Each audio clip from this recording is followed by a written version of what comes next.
At this point, niggas ain't catching up. Get over that. Touch me and we make you a working donor, boy. We off the straps. Talk the money for myself. I don't need help with them bands. God can handle my enemies. Just protect me from my friends. Bulletproof on in the beans. I can't let them leave me for dead. I'm comfortable with you. Sunny roller grass with flats. Niggas and bitches play me. Okay, we over that. They know we over that. Niggas started the money race way ahead. They got overlap. They got overlap, nigga. Niggas and bitches play me. Okay, we over that. We ain't tripping about it, bro. Niggas started the money race way ahead. They got overlap. Yeah, now I'm like, look at me now. Look at me now. Took off on them niggas like, look at me now. Look at me now. Still take off on the nigga like, look at me now. Look at me now. Took off on them niggas like, look at me now. Look at me now. Still take off on the nigga like, niggas and bitches play me. Okay, we over that. You know I'm over that. Niggas started the money race way ahead. They got overlap. At this point, niggas ain't catching up. Get over that. Hey, touch me and we make you an organ donor, boy. We over straps. And I count the money by myself. I don't need help with them bands. God, I can handle my enemies. Just protect me from my friends. Bulletproof on in the bins. I can't let them leave me for dead. Uncomfortable with you behind me. My uncle got hit in the back of his head. My niggas was broke. We used to steal out the stove, buying and sharing our clothes. Finally ran us some bins and they set me down. Got lucky it wasn't for long. Out of that bitch, signed the gun law. I still play with them sticks. The lawyer a pit, so I won't catch a bit and I handle that way like I'm back in the pit. Niggas and bitches play me. Okay, we over that. They know we over that. Niggas I got my second win there. I'm good. How are you, Trey? Right. Also good. You know, gotta give a big shout out to Advanced Sports Performance. Coach D.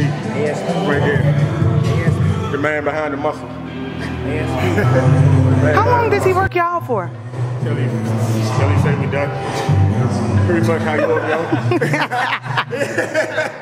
You ain't feeling tired yet, Trey? Nah. We'll get tired. We don't.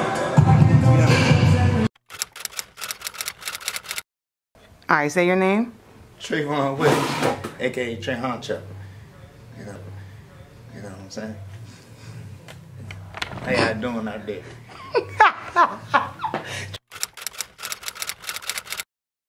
I started at the Sports and Learning Complex. I like the sport. It was me and Gary. We was working together.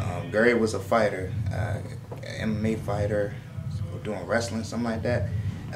He wanted to get some rounds in. We started out in the garage. He wanted to get some rounds in. Nobody at work was trying to get some rounds in with him.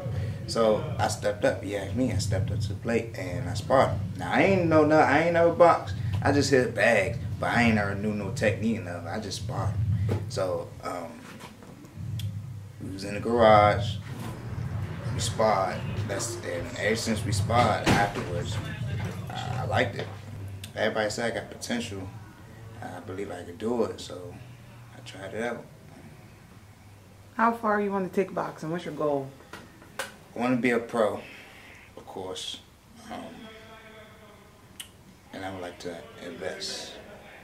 That's my goal. I also want to help people. I want to do something for the homeless, but it's like I want to do something that nobody did. You know, like everybody got shelters. It's gonna be hard to think of it, but I want to do something that nobody else did for the homeless. Why do you got a soft spot for the homeless, like particularly that? Okay, ever since I was in DC and I seen this homeless guy, he just went straight into the trash can. This is my first time seeing this. He went straight into the trash can, got some coffee, and he got some, I forgot what food it was. He drank the coffee, and I'm looking at like, why is this man doing that? So I just gave him these $5. It was another time I was in DC. It was to do a whole rack of clothes near him. You know what I'm saying? He was old. And I looked at him, I'm like, I really feel bad for him. I gave him $20. So, you know, that just like hurt me seeing people homeless like that. Like, it's crazy. Like, it's crazy. I'm grateful where I am now. I'm also grateful for the little things that I have, clothes and all that stuff, but I can't see nobody else doing that. I can't see nobody else being on the street with no roof over their head, especially it was winter time. Oh my God, man. I gotta do something about that. I just gotta do something. But first, I can't help them out if I don't get me straight. course, so I gotta build first. How many hours you think you invest in yourself? You said you gotta get you straight first. A lot of time. I spend a lot of time in the gym. I work. Of course, I work 8 hours. But in the morning, I like put work in the gym at least 3 hours. At least 3 hours. Get my work in the gym. Gotta get better. Gotta get sharper. I just push myself so hard. I push myself so hard so I can do those things, you know. So at least 3 hours in the gym, 8 hours at work. Save up. Do what I gotta do. At first I was at Sugar Ray's, then Gary Mack told me come here, and he introduced me to Ali, and you know, ever since I joined Ali, my body felt great. Everything was just on point, and I stuck to him. Strength and conditioning. Also do a little boxing with him. He gets me sharp. He gets me sharp too. And like I said, get me stronger. Also, faster, great, in shape. It's hard, but he do it to push me. He believe I could do it. So it's hard. Trust me, he gonna push you and see what your limits are. But he gonna push you. Put it like that.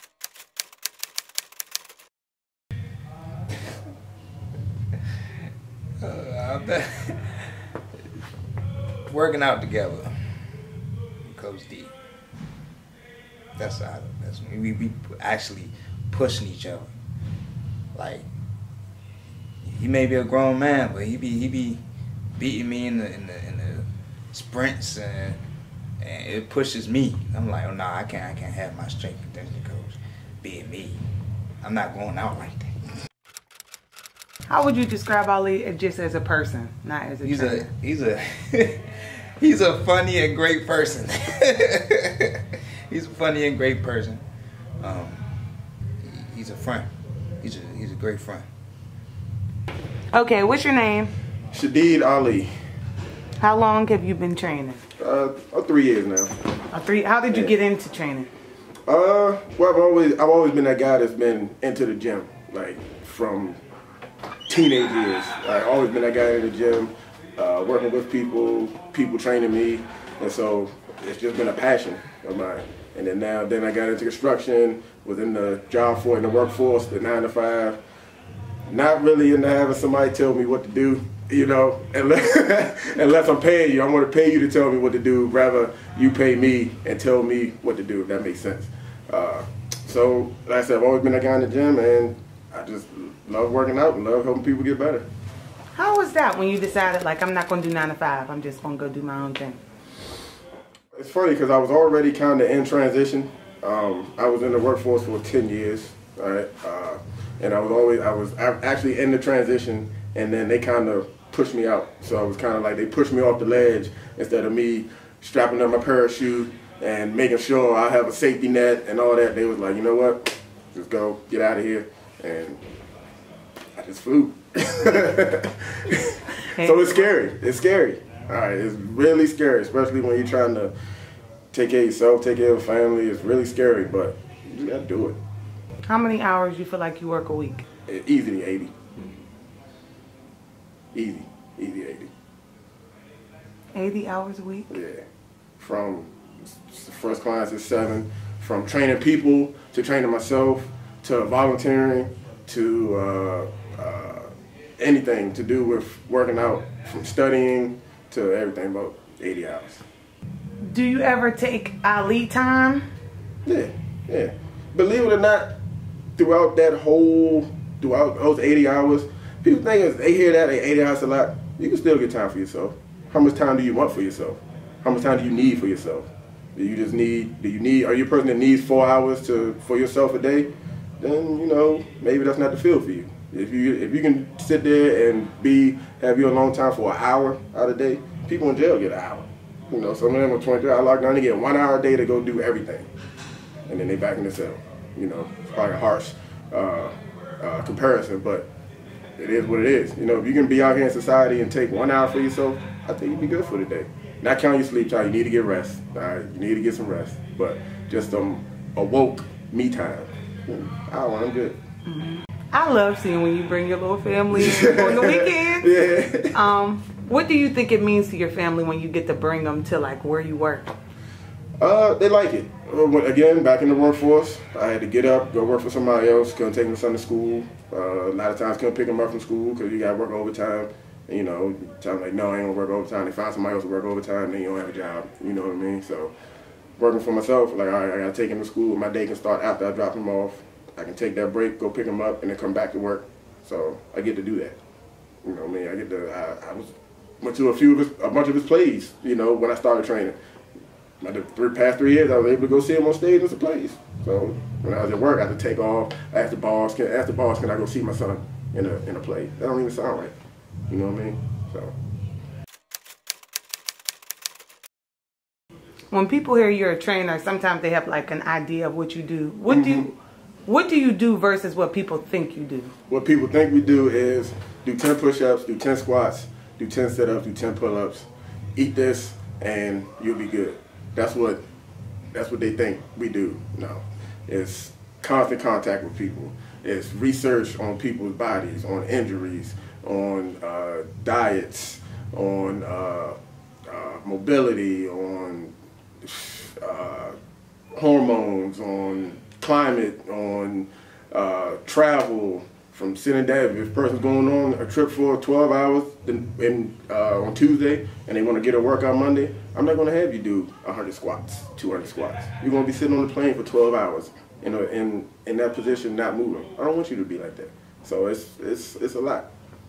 It's a lot. Functional movements. I want you to be able to have mobility in your body. I want you to be able to function daily, doing the basic walk, doing a basic sit down, doing a basic get up out of bed, and I want you to not be in any pain doing that. So I want you to be functional throughout your life. Not just the day, your life. 80 hours a week. 80 hours a week, Sunday to Sunday. No days off in between. No days off in between. What keeps you going? Helping people. That's it. I know if I wake up the next morning, if I wake up Tuesday morning, Wednesday morning, and I don't get up, somebody's not going to get trained. A lot of people aren't going to get trained. So that's all right, I got to get up. I got to get up.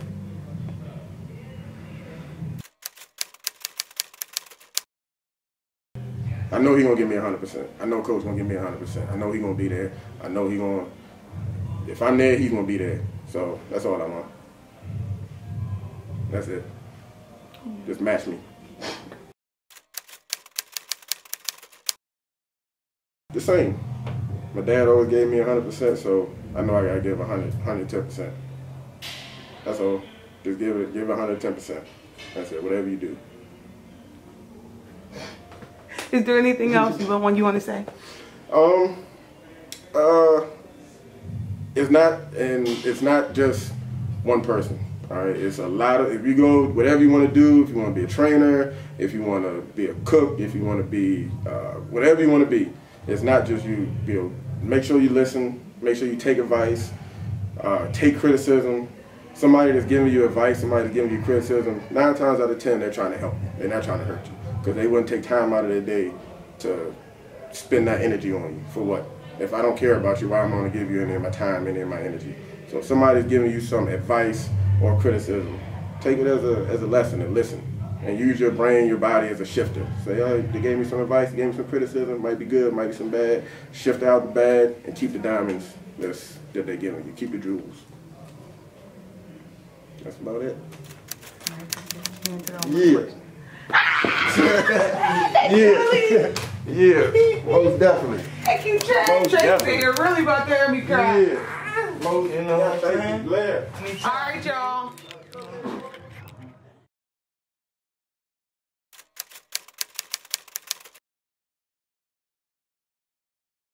My family, my mom, of course, the homeless, of course, especially my mom. So I gotta help her out. She doing a lot. I don't like that. So that's really what she keep me going. Of course, I'm homeless also, but she keep me going. You and your mom close? Of course. We have each other backs. She need anything, she can holler at me. Of course. We real close. We real close. Mm-hmm. Of course she works. So and I'm here, so we gotta do what we gotta do. But of course I call her, you straight, you good. You need something? Like, yeah, can you give me this? I'm like, I got you. I can see what I can do. I got you. What's the first thing you think you'll get your mom when you go pro?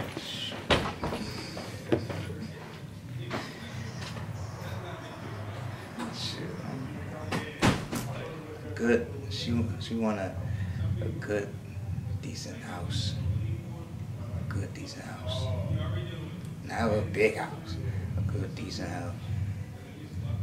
I want to thank everybody. I want to thank Ali. I want to thank Mike Fox. I want to thank Greg Outlaw. I want to thank even Coach D. I want to thank Tez. I want to thank Ali Clients, Coach Fox.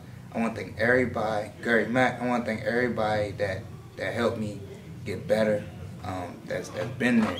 I really want to thank y'all, because without y'all, I wouldn't even be like for real. I want to thank Blair. I want to thank everybody. Everybody, seriously. To Fly, Makai, I want to thank you two for pushing me also. I really want to thank everybody for pushing me. Thank you. Seriously. You know what I'm saying? That's a hot player right there.